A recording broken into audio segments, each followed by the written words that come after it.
Un saludo para todos nuestros analistas del derecho. Hoy tenemos una entrevista muy especial. Hablaremos con el doctor Mauricio Rodríguez Tamayo.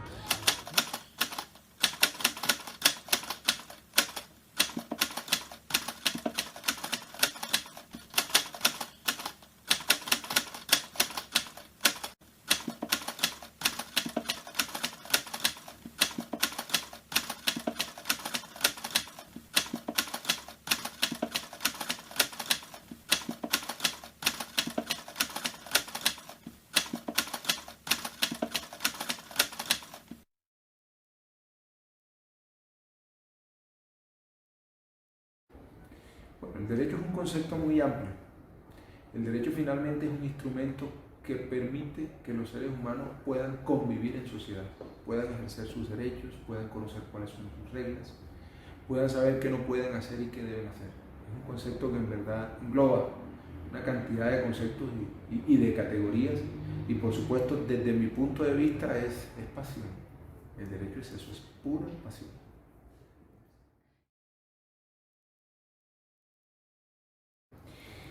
Es una gran responsabilidad, pero también, por supuesto, es la oportunidad que se tiene para que un ser humano pueda juzgar cualquier controversia o cualquier comportamiento. Pero yo lo veo en realidad como una gran dignidad, pero como una gran responsabilidad, porque quien tiene la toga precisamente de lo que se encarga es de tener una posición dentro de la sociedad dirigida fundamentalmente a resolver controversias o a juzgar determinados comportamientos, determinadas conductas y con ello lograr que se cumplan con los fines del derecho, como es la convivencia, la paz social, el respeto de los derechos de los demás y por supuesto exigir el cumplimiento de los deberes de los ciudadanos, de los profesionales y el respeto por supuesto al derecho.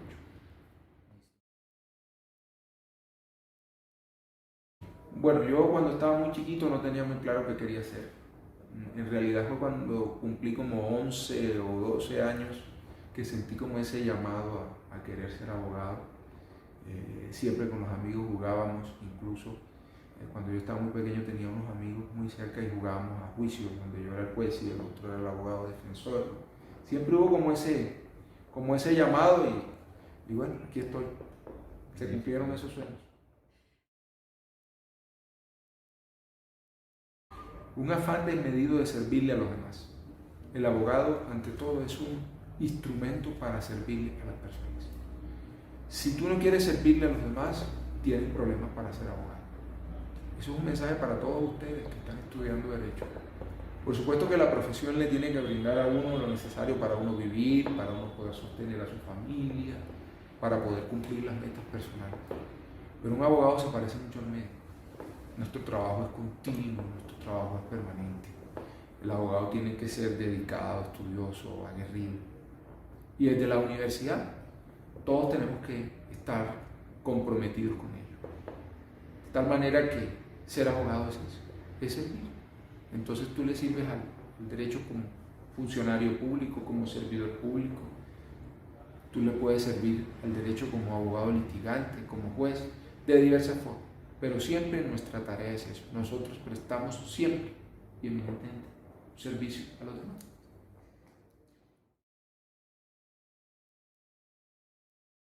Sí, yo pienso que aunque yo provengo de una familia donde en realidad habían abogados, los que eran abogados no estaban muy cerca a mí, pero uno en la universidad es precisamente cuando uno encuentra esos patrones y esos profesores que lo marcan a uno y que lo sellan. En mi carrera universitaria en la Universidad Libre de Barranquilla, que recuerdo con tanta alegría y también con nostalgia, puedo decirles que efectivamente conocí varios profesores valiosos, profesores interesantes que me dejaron mucha huella. Por ejemplo, recuerdo mucho, entre varios, al doctor Wilson Herrera Llanos, que está vivo, que era profesor precisamente de Derecho Administrativo. Y el hombre, desde que entró a la primera clase en el tercer año, en el año 99, cuando nos dio las clases de Derecho Administrativo General, desde la primera clase, dio una línea y eso se quedó en mi mente y eso me sirvió para muchas cosas. Y evidentemente él fue muy importante durante mi vida académica en mi estudio. Luego tuve la fortuna de tener a mi lado un gran profesor que ya no está con nosotros, que es el doctor Gabriel de Vega Pinzón, una persona extraordinaria que durante mi vida profesional y personal estuvo allí siempre y siempre me inspiró, siempre me dio buenos consejos, siempre me dio mucho aliento para seguir comprometido, porque el derecho es eso es un compromiso que uno lo renueva día a día, con dedicación, con esmero. Entonces, eso puedo comentarles. Es una pregunta muy interesante, porque más que hablarles de mí, quiero hablarles a ustedes y a todos los que están escuchando esa entrevista. Uno en la vida es lo que uno se proyecta ser. Si tú en la vida quieres alcanzar un logro, una meta, tienes que armar un plan. De tal manera que mi consejo para cada uno de ustedes es proyéctense. Proyéctense a corto, a mediano y a largo plazo. El deseo de muchos de ustedes puede ser un buen abogado litigante. Otros pueden querer ser desde el derecho alcaldes, gobernadores, congresistas, presidentes. Otros quieren ser abogados que se dediquen al ejercicio de la función judicial, como en la que estoy yo ahora. Otros quieren ser consultores. En mi caso personal solamente puedo decirles que sí me tracé esta meta. Y me la tracé hace 23 años. En el año 98 dije, quiero ser magistrado de alta corte. Y a partir de ese momento trabajé todos los días para alcanzar este sueño. Esto no es fortuito, y cuando digo fortuito es porque yo ahora soy magistrado. Siempre lo quise, siempre lo deseé, desde la universidad. Y uno desde la universidad puede hacer muchas cosas para lograr los sueños. Lo primero, lo fundamental, lo más importante, estudiar. Ese es el instrumento que garantiza que tú puedas lograr tus sueños. Cuando tú te capacitas, evidentemente cuando tú haces más de lo normal, pues ahí ya tú estás aumentando las posibilidades de alcanzar tus sueños. Uno en la carrera simplemente puede estudiar y cumplir medianamente con las obligaciones y ganas tus materias y te gradúas. Pero si a eso le agregas el deseo, el compromiso de estudiar más allá, de ocultar, si tu profesor te habló de clase, leer una sentencia, buscar un libro, leer un libro, eso te va a servir, porque acuérdense de algo, lo que tú estudias y lo que tú aprendes es tuyo, eso no es de nadie, eso es tuyo y eso está aquí. Pero al lado de eso también hay que trabajarle a muchos otros frentes para uno poder lograr sus sueños. Y esos frentes implican el relacionamiento. Toda la vida se basa en las relaciones sociales. Entonces, evidentemente todos tenemos unas metas distintas, pero si tú quieres dedicarte al sector público o dedicarte a la academia, tú tienes que buscar la manera de acercarte a esos espacios. Por eso es que hay que capacitarse, pero también hay que relacionarse. Y la manera de relacionarse se hace también destacándose. Cuando tú te destacas, llaman la atención de tu profesor. Y son los profesores de la universidad los que empiezan a abrirle a uno de los espacios. Hay una segunda gran oportunidad que tenemos cuando estudiamos Derecho, y es cuando terminamos y tenemos la posibilidad de hacer la judicatura o las prácticas. Hay unos que no pueden hacerlas, y es entendible, pero el que no puede hacer también, pues que lo haga. Entonces ahí uno se destaca, uno se compromete. Yo de hecho hice mis prácticas, mi judicatura la hice aquí en el Palacio de Justicia. La hice aquí en el Palacio de Justicia, en el tercer piso, en la sección tercera del Consejo de Estado. Aquí arranqué. Entonces, ¿a qué va este llamado? A que ustedes tengan la claridad de que si ustedes se ponen una meta, pero diseñan un plan, pueden lograr lo que quieran. Porque una meta sin planes es simplemente un sueño. Entonces, la dedicación es fundamental para lograr lo que ustedes quieran lograr. Una anécdota muy bonita que yo la viví increíblemente hace 2 años. Hace 2 años la viví en una universidad con un profesor.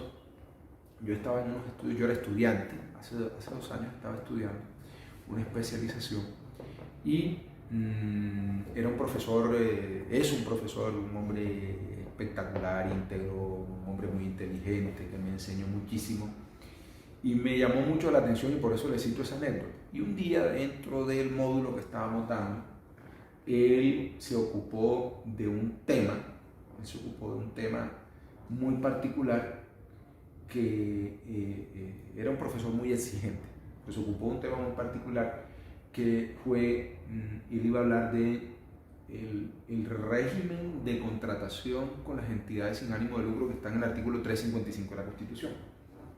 Y él, que era muy fuerte, pero fuerte formando, no maltratando. Estábamos en una clase en una universidad aquí en Bogotá y cuando fuimos a comenzar la clase, bueno, hoy vamos a ver esto y él, que era muy serio, de repente miró y me llamó, me dijo, Mauricio, venga, aquí está el doctor, me dijo, doctor, tome el marcador para que por favor usted nos estudie y nos desarrolle ese tema. Me pareció un gesto muy bonito de él, no porque yo tuviera más capacidades o porque yo tuviera mejores conocimientos en esa materia, sino que él me dijo, usted tiene un libro que yo lo tengo sobre ese tema, que me parece una guía, yo no tengo muchas cosas que aportar ahí, por favor le pido que venga y usted dicte la clase por 40 minutos. Él se sentó como un estudiante y me llamó a dictar en la especialización que estaba cursando. Entonces me pareció una anécdota muy bonita, porque más que hacerle un honor a uno, finalmente lo que me llamó la atención y lo que me gustó fue la humildad de él, porque él con eso fue muy humilde. Él se bajó de su posición de profesor, que es un excelente profesor, y me brindó la oportunidad de yo poder dar la clase sobre ese tema. Entonces es una anécdota que siempre la recuerdo mucho, con mucho afecto.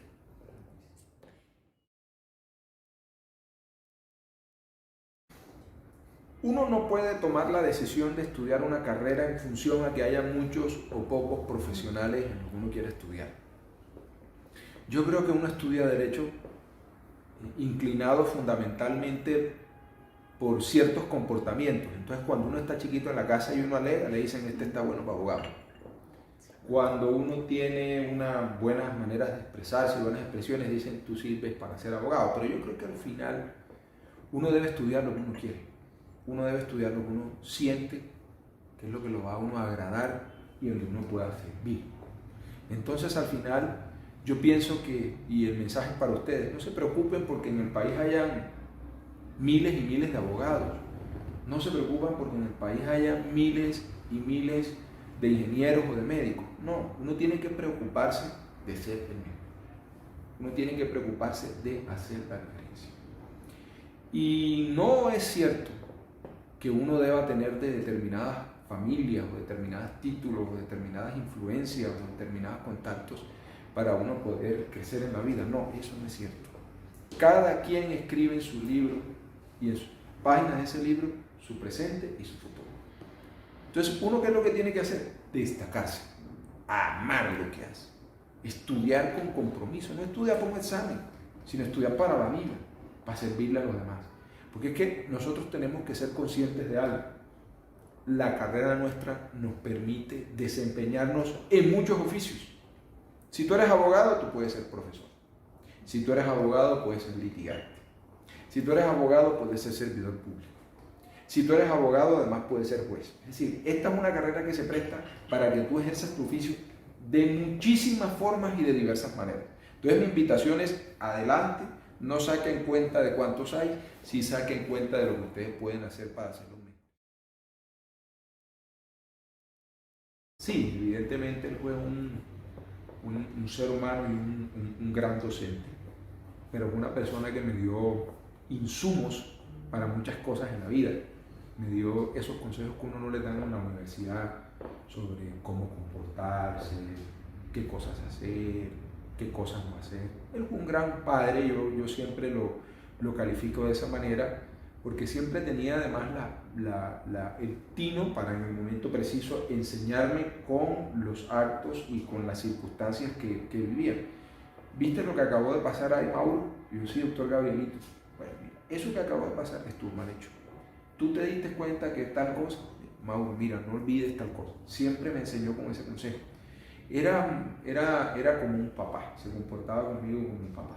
Siempre me motivó a estudiar, me vinculó como docente universitario. Mi primera experiencia como docente y mis vínculos con la Universidad Rosario fue la Universidad Rosario fue el primer libro que yo escribí sobre un tema de derecho.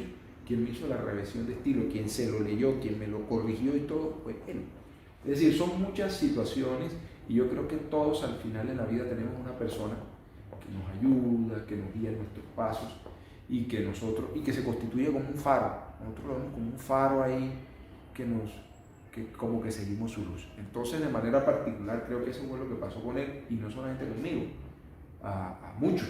El doctor Gabriel de Vega es una persona que a muchos abogados nos orientó, nos ayudó, y bueno, lamentablemente hace ya un par de años se fue por un cáncer que desafortunadamente se lo llevó, pero afortunadamente tenemos todas esas enseñanzas y todos esos consejos que él durante muchos años nos dio de manera precisa y de manera detallada, que aquí están y que están haciendo y harán eco todavía.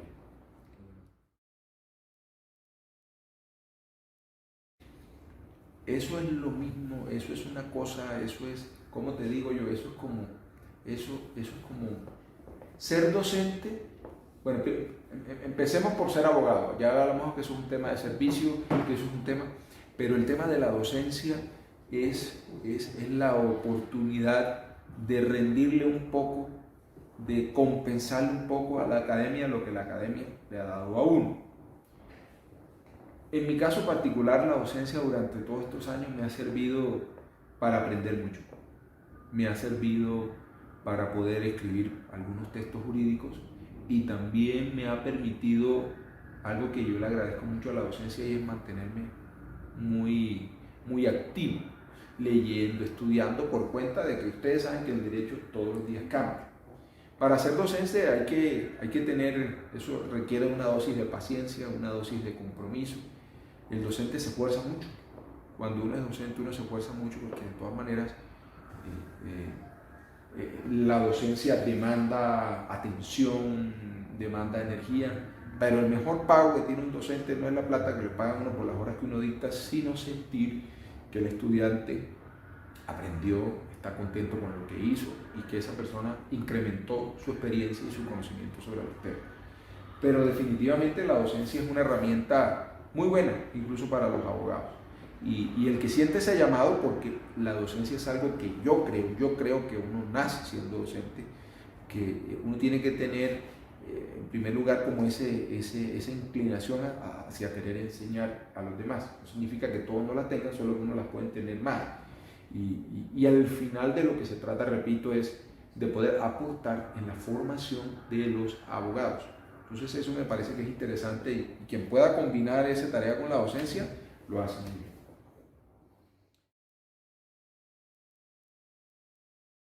Ahí es donde están las influencias y donde juegan un papel importante los profesores. Porque definitivamente cuando uno entra a la universidad uno ve diversas materias. Tú ves civil, tú ves familia, tú ves bienes, tú ves derecho romano, tú ves derecho constitucional. Pero en realidad, en mi caso particular, voy a hablar de lo que fue mi experiencia. A mí me mató, en el buen sentido de la palabra, ese docente del que yo les hablé, el doctor Wilson Herrera. Porque en la primera clase que nosotros dimos de Derecho Administrativo General, él en 15 minutos nos hizo la exposición de lo que era el patio del concepto del interés privado y el interés público, o interés general. Cuando el hombre empieza a desarrollar su clase, empieza a decir, ustedes van a estudiar una materia ahora que se llama el derecho administrativo. Y el derecho administrativo es el conjunto de reglas que se encargan precisamente de materializar el cumplimiento de todos esos fines del Estado. Entonces conectó los fines del Estado, que están en la Constitución, lo conectó con lo que es el interés general. Digo, cuando es el interés general, aquí hay un interés público, y a partir de ese momento yo me sentía como en una de esas películas de Netflix, de esas que uno se prende de esas películas, y es el primer capítulo y el segundo capítulo y el tercer capítulo y el cuarto capítulo, y uno no para. Me sentía igual. Era increíble. El hombre llegaba, se sentaba en una clase y nadie hablaba, nadie respiraba. O sea, tenía la capacidad, porque además era un hombre que hablaba, movía las manos, se levantaba, no utilizaba una hoja, entonces hablaba. Era una cosa que lo cogía uno y, wow, el Estado, ¿qué es el Estado? Los fines, nos representa a todos. Entonces, a partir de allí, él empezó a hablarnos. Y entonces dijo, y por eso es que existe un tribunal en Colombia que se encarga de juzgar ese comportamiento con el Consejo de Estado. Cuando él empieza a hablarme del Consejo de Estado, yo empiezo a decir, caramba, pero yo quiero saber sobre el Consejo de Estado. Estamos en el año 98, todavía el 99, la información que yo tenía era muy vaga.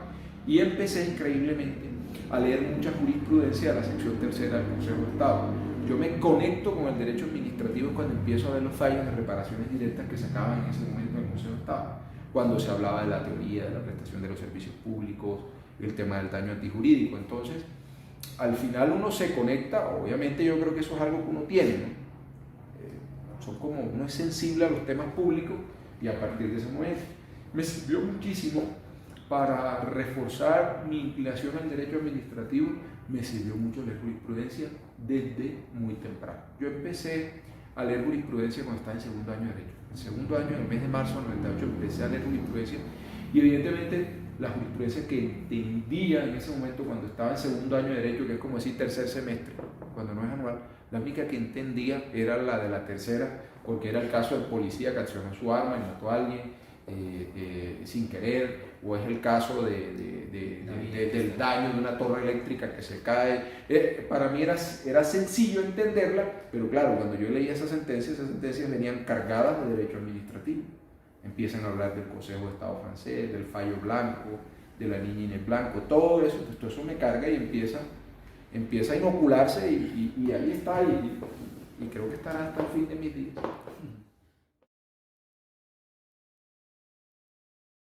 Bueno, esa idea surge en primer lugar de la necesidad que había de agremiar en torno a un fin académico el tema del derecho administrativo.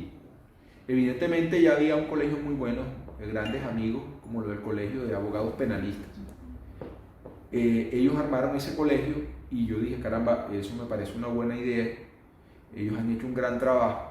Pero yo veía una necesidad como de agrupar el tema del derecho administrativo y esa necesidad se acentuó no de manera fortuita. ¿Por qué sale? Porque nos coge la pandemia. Entonces nos coge la pandemia y al cogernos la pandemia se declara un estado de excepción y vienen una serie de decretos legislativos donde se regulan una cantidad de temas. Entonces recuerdo que quién restringe la circulación, que si el alcalde le tiene que pedir permiso al presidente o al gobernador. Luego viene el régimen de contratación excepcional para el tema de la pandemia y yo dije, caramba, aquí estamos generando conocimiento, pero todos los días, ¿se acuerdan que todos los días estábamos pendientes de los decretos que salían? Y necesitamos hacerle discusión a esto. Entonces ya yo venía con mi idea pensada y dije, la manera de hacerlo es trabajar con la virtualidad. Y este es el momento. Entonces un día de abril cualquiera lancé en la cuenta del Twitter, ¿qué les parece, colegas, si nosotros armamos un colegio? Eso fue una locura. Eso fue una locura, todo el mundo se emocionó, se puso contento. En pocos días recibimos 5, 6 mil, de repente 7 mil de gente escribiendo que estoy interesado y empezamos a armar foros académicos. Pero en realidad la idea sale ante una necesidad y una necesidad a formarse, porque el colegio se formó con ese propósito. De hecho, los fines del colegio son eso, fines académicos, en todo tipo de temas, y durante todo lo que fue el 2020 se hicieron todo tipo de seminarios y sorprendente, hicimos hasta seminarios internacionales con grandes tratadistas de derecho administrativo internacionales, como de España, de Argentina, que nos acompañaron en eventos en Colombia. Entonces, claro, yo creo que fue ese deseo de todos de formarse, de aprender, de capacitarse, lo que logró que la idea saliera a flote y que el colegio hoy esté funcionando tan bien como lo está haciendo con todos sus afiliados y demás interesados. Sí, claro. ¿Cuál es? La acción ejecutiva ante la jurisdicción administrativa fue mi primer libro, voy ahora a sacar la 6ª edición y siempre ha tenido un valor muy especial. Y ese valor se lo he dado con los años. Primero porque el tema me apasiona y segundo porque siento que le ha ayudado mucho a los que de una u otra manera tienen que trabajar con el proceso ejecutivo que se surte ante la jurisdicción contenciosa administrativa. Entonces no es que los otros no me parezcan interesantes, claro que sí, pero este en especial, ese es el consentido, es el pechichón, como decimos en la costa.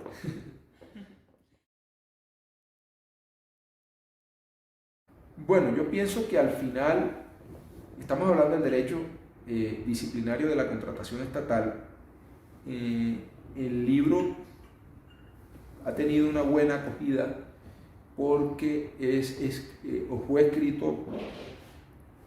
escrito para abogados que se dedican al derecho disciplinario, pero que de pronto necesitaban un libro que de manera muy sencilla y de manera muy clara les expusiera un poco cómo funcionaba la contratación del Estado. Entonces lo que hicimos fue combinar la contratación estatal con el derecho disciplinario.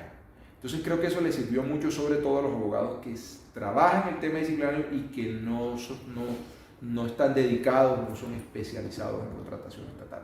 Y es un libro corto, muy sencillo, con buen soporte jurisprudencial. Yo siempre trabajo muy de la mano con la jurisprudencia, me parece que es una fuente enriquecedora y muy vigente en el derecho. Creo que eso, por supuesto, facilitó la buena acogida que ha tenido el texto que sacamos el año pasado.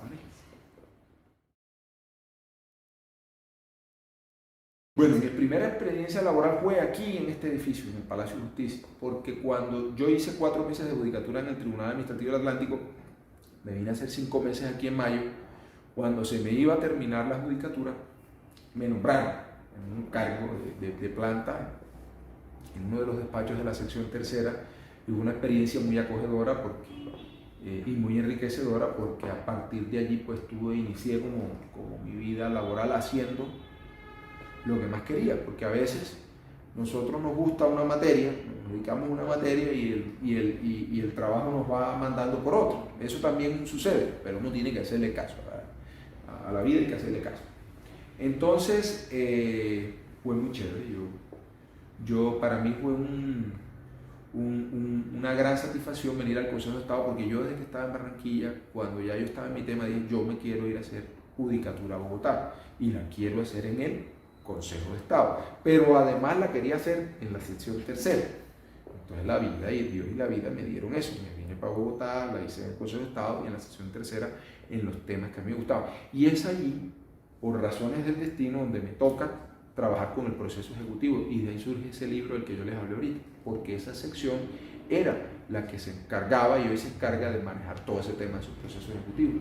Y yo, cuando empecé en el Tribunal del Atlántico, el primer proceso que me colocaron que proyectara fue un ejecutivo, y yo empecé a buscar, no había libros sobre ejecutivo, no había jurisprudencia sobre ejecutivo.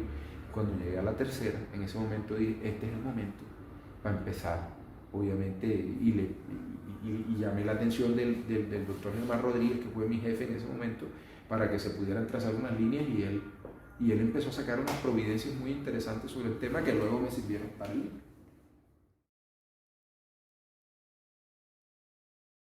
Me convertí en cojuez del Consejo de Estado a partir de unas presentaciones que estuve haciendo, porque conocí a algunos magistrados del Consejo de Estado y me pedían que diera charlas sobre el proceso ejecutivo administrativo, y en esas charlas del proceso ejecutivo comencé por la universidad, que conocía yo charlas. Entonces un día cualquiera, una consejera que aprecio mucho me dijo, doctor Mauricio, ¿no le interesaría ser cojuez? Y eso es un gran honor para mí, por supuesto, pero fue precisamente por la academia. La academia fue la que me trajo al Consejo de Estado.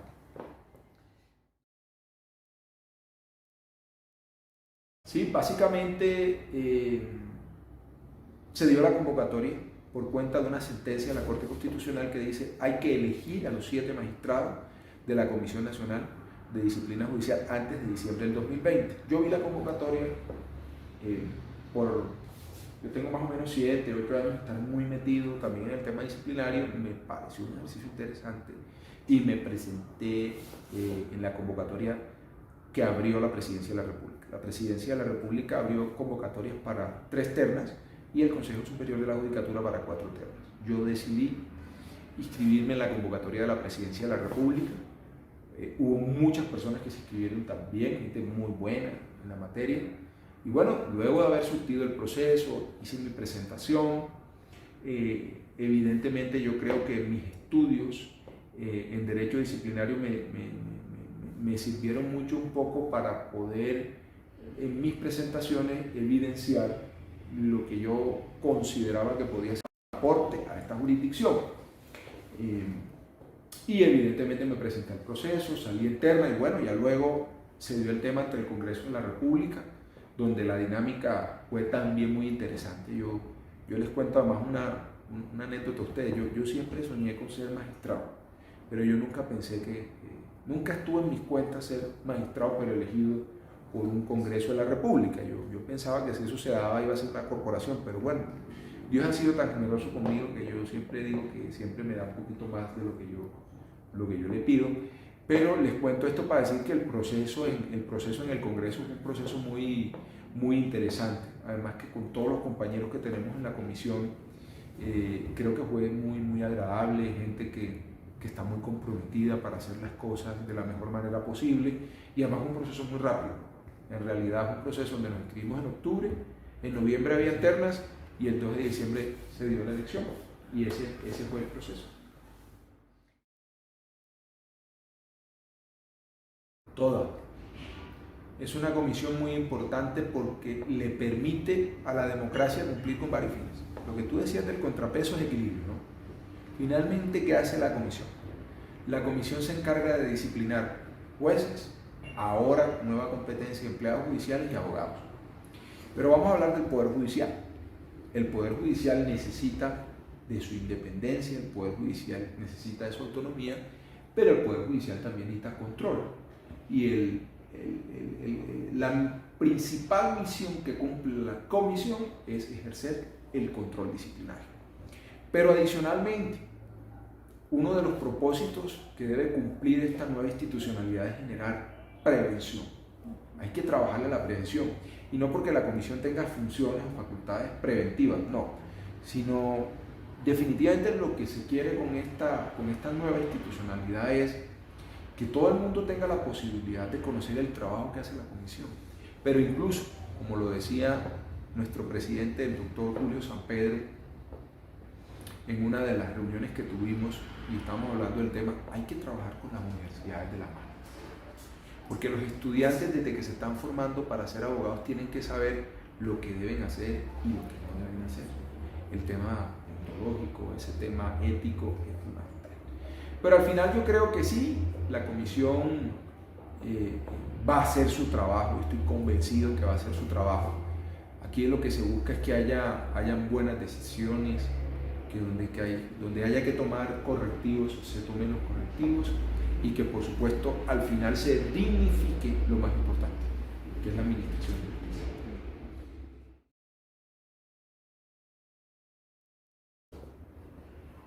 Una cosa son los comportamientos y otra cosa muy distinta son las instituciones.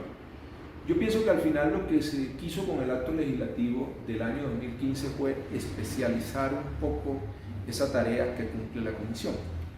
Y de hecho, fíjense ustedes que el acto legislativo le quitó 2 competencias a la entonces sala disciplinaria.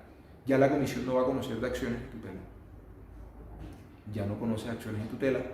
Y también se le quitó la definición de los conflictos entre las distintas jurisdicciones, un poco con el propósito de que la comisión se especialice en un tema eminentemente disciplinario.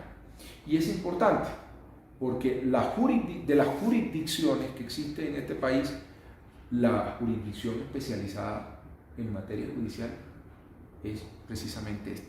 Entonces yo creo que el constituyente del 2015 le apostó a eso. El Estado está muy interesado en general en rodear y en fortalecer esta jurisdicción, y definitivamente yo creo que el trabajo que se va a hacer por parte de la comisión va a ser en el tiempo, cuando todos lo vayan conociendo, va a ser interesante, y por supuesto es necesario para lograr esas funciones que están allí señaladas en la Constitución.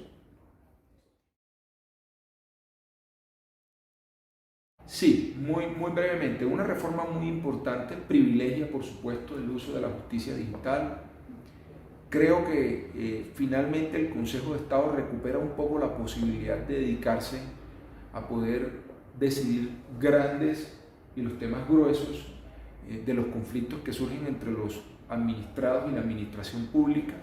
Creo que también se racionalizan los procedimientos, los distintos recursos, y me parece particularmente interesante algunas competencias para participar en conflictos que se dan entre las entidades estatales, de las cuales ahora va a poder participar la sala de consulta, que finalmente eso es prevención del daño antijurídico, y esa es una de las reformas que contiene la ley 2080 sancionada el día de ayer. Es una reforma muy importante que resuelve sobre todo los temas de congestión judicial, porque en las discusiones nos comentaban que un despacho de la sección segunda, tenía despacho 3.500 negocios para fallo. Entonces, al final de lo que se trata es de readecuar las competencias entre el Consejo de Estado y el Tribunal y los juzgados administrativos para favorecer y lograr ese equilibrio. Con la disposición de la misma ley 2080, que esos cambios de competencia estarán vigentes un año después de la promulgación de la ley, es decir, a partir del 25 de enero del año 2022. De manera muy somera, esos son como los puntos. Yo pienso que eso de lo que se trata es de reconocer una realidad, y es que la convencionalidad está muy presente. La jurisprudencia de la Corte Interamericana de Derechos Humanos cada vez más está siendo más vinculante.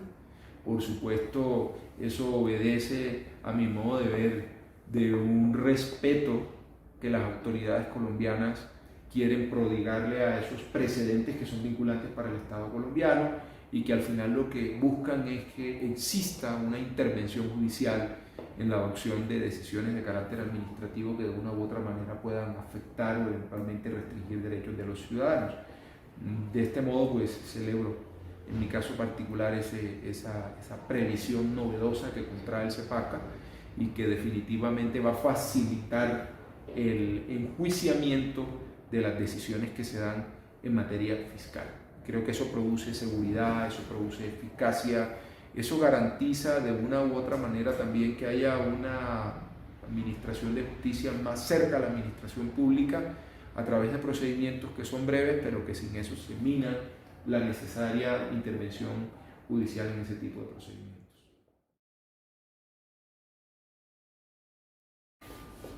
La administración de justicia está llena de gente dedicada, comprometida.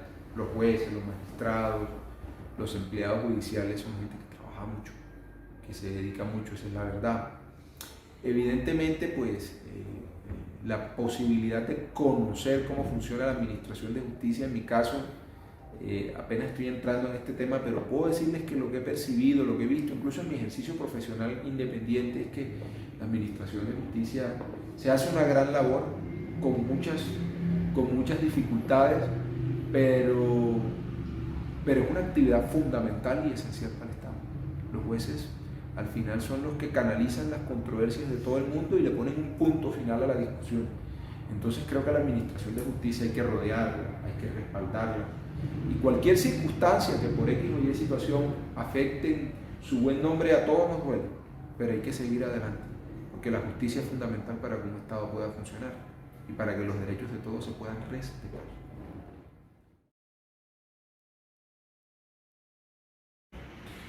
Todo, es que el derecho está construido para eso. Si el derecho no cumpliera esa función, simplemente nosotros no pudiéramos avanzar. El derecho, al final, ¿para qué está instituido? Para fijarle reglas a todo el mundo.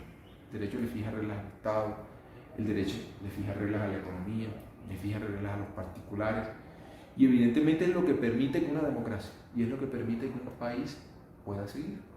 Y si no, un solo ejemplo. ¿Cómo enfrentamos en Colombia la pandemia? ¿Cómo la hemos enfrentado? ¿Cuál es el instrumento que se ha encargado de enfrentar la pandemia? El derecho. ¿Qué se hizo durante todos esos meses que estuvieron confinados? ¿Qué hizo el gobierno? ¿Qué hizo el Estado? Volcarse para atender la pandemia. Esto no se puede hacer, esto se debe hacer, cogemos los recursos, le damos ayuda a los más necesitados. Entonces al final el derecho es eso. Por eso es que yo le digo, es que los seres humanos, la gran conquista de la sociedad, entre muchas, es lograr tener el derecho de sumar.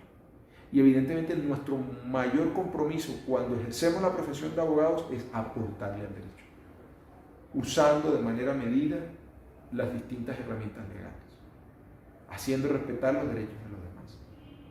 Fundamentalmente esa es nuestra tarea, ese es nuestro objetivo.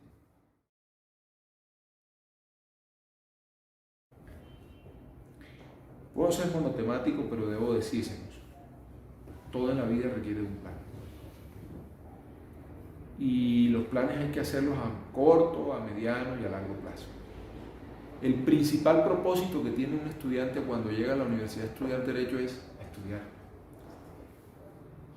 El primer insumo que ustedes tienen que hacer para ser profesionales es lo que ustedes estudien y practicar.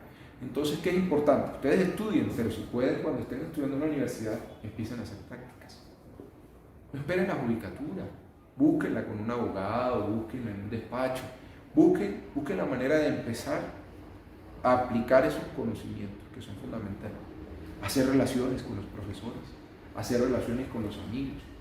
Eso es lo que al final termina poniendo un ladrillo sobre otro ladrillo y sobre otro ladrillo, y lo que va permitiendo construir el presente y el futuro. Cuando uno está en la universidad, tiene que enfocarse en eso. Uno tiene que tener propósitos. La vida es de propósitos. Y cuando uno tiene propósitos, eso es como cuando tú te montas en un barco, como cuando tú te montas en un carro, o como cuando tú te montas en un avión. ¿Cuál es tu ruta? Ese es el mejor consejo que yo les puedo dar. Muchas gracias, doctor Mauricio. No, con mucho gusto. Muchas gracias a ustedes. Excelente. Esta fue una entrevista de Análisis al Derecho. Esperamos les haya gustado. Recuerden visitar nuestra página web www.analisisaldderecho.com, en Instagram como Análisis al Derecho, al igual que en Facebook, y en Twitter @Análisis Derecho.